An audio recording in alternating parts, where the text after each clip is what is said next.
दोस्तों नमस्कार, मैं मनोज कुमार शर्मा एक बार फिर आपके बीच में लेकर के वो सनसनाती हुई खबर जो इस मीडिया ने नहीं दिखाई होगी, जिस मीडिया ने केवल एकदम से कोने में होकर के खबर केवल ममता बनर्जी पर या बंगाल के चुनाव पर खबर दिखाई होगी आपको।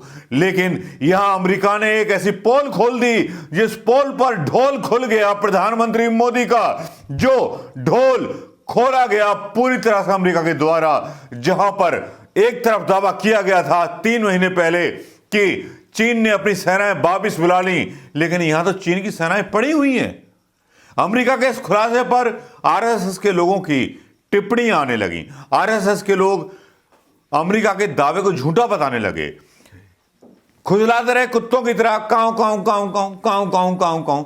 लेकिन ये काऊ काऊ काऊ काऊ कहां तक चलती है? इनके पास जवाब नहीं थे, ना प्रधानमंत्री मोदी जी के पास जवाब थे, ना समित पात्रा के पास जवाब थे, ना किसी के पास जवाब थे। खबर खुलती है तो जब खुलती है जब न्यूज 24 पर कांग्रेस की सुप्रिया श्रीनेत आती हैं और बोलती हैं कि कहां गया डेप्सोंग, कहां गया वो जो दावा किया था भारत सरकार ने। और अमेरिका ने आज पोल खोल दी तो आज अमेरिका गद्दार हो गया, अमेरिका गलत हो गया। साथ में ये भी जोड़ती हैं कि भैया ट्रंप की रैली तो आपने हिंदुस्तान में कराई थी जब कोरोना का काल चल रहा था। लेकिन इसको समझने के लिए आपको सुप्रिया श्रीनेत की उस बहस को समझना पड़ेगा जो न्यूज 24 पर आज डाली गई थी। उस बहस को मैं यहां डाल रहा हूं दोस्तों, सुनिएगा। कितनी कायर है मोदी सरकार, कितने कायर हैं संघी, कितने कायर हैं भंगी, इनको देखिएगा।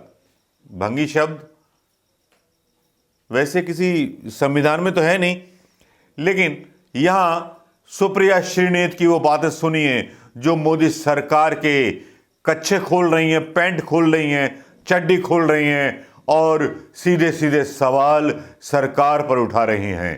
ये भी सुनना आपके लिए जरूरी है दोस्तों। सुनिए सुप्रिया श्रीनेत को। प्रवक्ता की एक बात का जवाब देना चाहती हूं कि अगर सब कुछ इतना खराब था अमेरिका में तो क्यों जाके हमारे प्रधानमंत्री जी वहां पर ट्रंप जी का प्रचार करते हुए कह रहे थे अब की बात ट्रंप सरकार। पहले तो इस बात का जवाब दे दीजिए। और पता नहीं निगम जी को पता है कि नहीं, कुछ माकूल नहीं है चीन में। अमेरिकन कमांडर ने बड़े साफ तौर से कहा है और जो सैटेलाइट इमेजरी है वो भी आ गई है, कई चैनल्स ने दिखाई है कि पीएलए जस का तस बना हुआ है। कहा गया डेप्सांग और हॉट स्प्रिंग्स और गलवान वैली खाली कराने का वादा, क्यों नहीं उस पर देश की सरकार कुछ जवाब देती है? नहीं, अभी हम अपने प्रजातंत्र, हमारा प्रजातंत्र मजबूत है कि कमजोर हो रहा है, सवाल वहां है। सुप्रिया 8% से संकुचित होगी इकोनॉमी। कौन सी बढ़िया इकोनॉमी की बात निगम जी कर रहे हैं, मैं समझ नहीं पा रही हूँ। नहीं, अभी हम प्रजातंत्र की बात कर रहे हैं। क्या पूछ रहे थे आप? क्या भारत में लोकतंत्र नहीं है?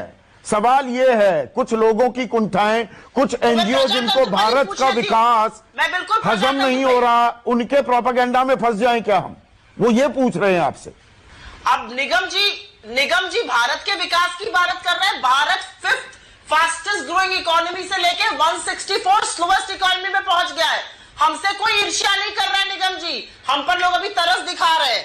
हमारे यहां एक बात सुन लीजिए, जब प्रधानमंत्री जी खड़े होकर कहते हैं ना मैं एक फोन कॉल दूर हूं, और कश्मीर में ही नहीं हरियाणा में भी इंटरनेट बैन कर देते हैं। हम इंटरनेट बैन करने में विश्व की कैपिटल बन चुके हैं। प्रधानमंत्री जी ने लॉ बदल दिया, लेकिन सबसे ज्यादा फेक न्यूज तो उन्हीं की आईटी सेल चलाती है। उसके बारे में कार्रवाई करिएगा अमित मालवीय को गिरफ्तार, जिन्होंने आजादी के महान नायकों के खिलाफ तक दुष्प्रचार किया है। किस तरह की बातें करते हैं आप? प्रधानमंत्री और गृह मंत्री जी ऐसे लोगों को फॉलो करते हैं जो खुलेआम औरतों को रेप और हत्या की धमकियां देते हैं। किस तरह की ये प्रजातंत्र है? इस प्रजातंत्र को बनाने के लिए आपने नए कानून बनाए, थोड़ी शर्म कीजिए।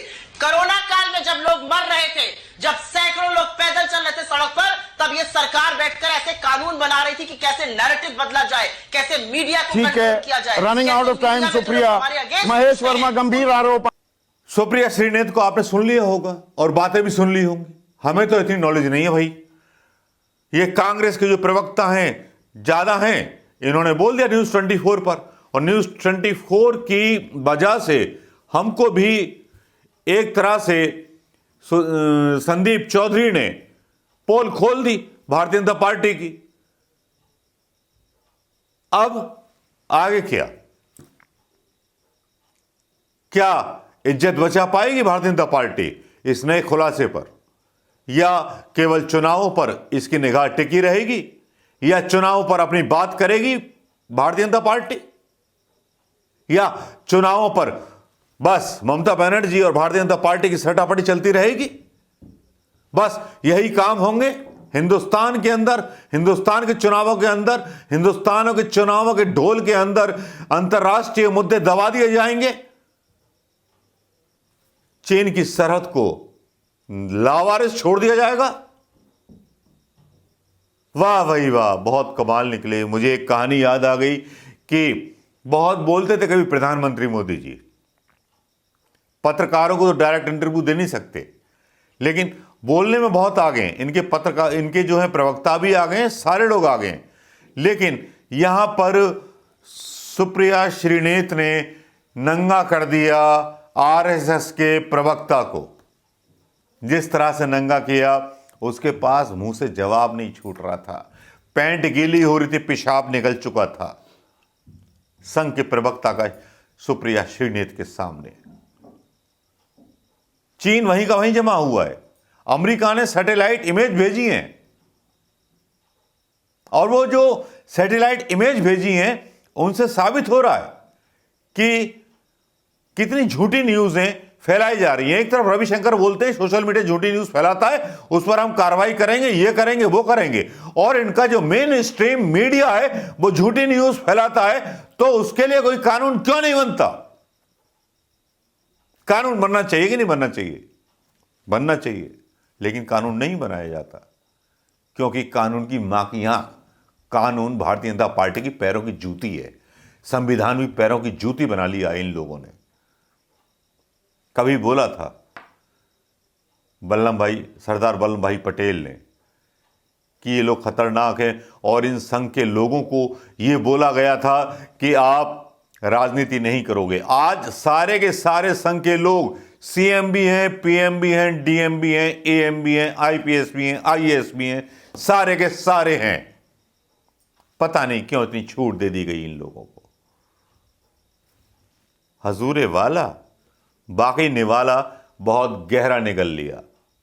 वाकई में शर्म आती है ऐसे सरकार पर, ऐसी सरकार पर जिसकी बार बार बेइज्जती इंग्लैंड में भी होती है। वहां के सांसद इनके लिए बोलते हैं उल्टा सीधा किसान आंदोलन के बारे में, तब भी बेशर्म सरकार है जिसकी आंखें नहीं खुलती किसान आंदोलन को लेकर भी। क्या करें, अपनी सरकार तो है नहीं, ये सरकार संघियों की सरकार है। सरकारें होती संविधान को मानने वाली तो उनसे हम बोल सकते थे। ये तो इंटरनेशनल बेइज्जती करा रहे हैं ये लोग, और इंटरनेशनल बेइज्जती के मायने क्या होते हैं आप भी जानते हैं दोस्तों। नमस्कार, जय हिंद दोस्तों।